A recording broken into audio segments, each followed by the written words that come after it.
TNPSC group 1 group 2 group 2A group 4ல இந்த question கண்டிப்பா வரும் அப்படின்னு நம்ம தொடர்ந்து கொடுத்துட்டு இருப்போம். ஸோ அதுல இந்த பட்ஜெட்ல இருந்து கொஸ்டின் அருங்காட்சியகங்கள் என்னென்ன அருங்காட்சியகங்கள் கொண்டு வர்றாங்க, மொத்தம் 3+1 4 அருங்காட்சியகங்கள் பத்தி பேசுவாங்க.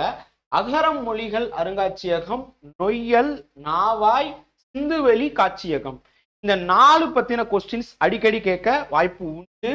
ஸோ இது வந்து நான் ஃபியூச்சரா சொல்றேன். சரி, அகரம் மொழிகள் காட்சியகம்னு சொல்லும் போது அகரம் அப்படின்னா தமிழ்ல ஃபர்ஸ்ட் முதல் சங்கம், இடை சங்கம், கடை சங்கம் அப்படின்னு சொல்லிட்டு 3 சங்கங்கள் வந்திருக்கும் பாத்தீங்களா.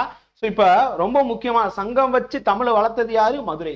ஸோ அப்ப அகரம் மொழிகள் அப்படின்னு சொன்னா அது மதுரை.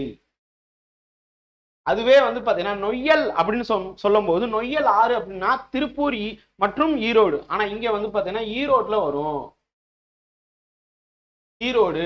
நாவாய் அப்படின்னு சொல்லும் போது கப்பல் இந்த மாதிரி எல்லாம் வருமா? ஸோ அப்ப கடற்கரை ஓரத்துல இருக்கக்கூடியது நாவாய். ஸோ நாவாய் வந்து பாத்தீங்கன்னா ராமநாதபுரம்.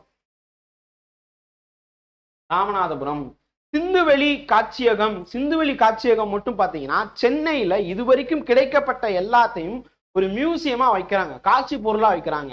இதுக்கு 40 கோடி ரூபாய் வந்து செலவு அப்படின்னு சொல்லியிருக்கிறாங்க. ஸோ இது எல்லாமே நம்மளுடைய 2025-26 ஆண்டுக்கான பட்ஜெட்ல தெரிவிக்கப்பட்டது.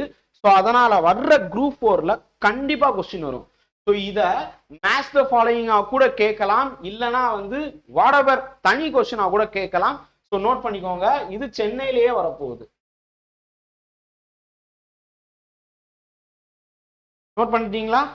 தேங்க்யூ.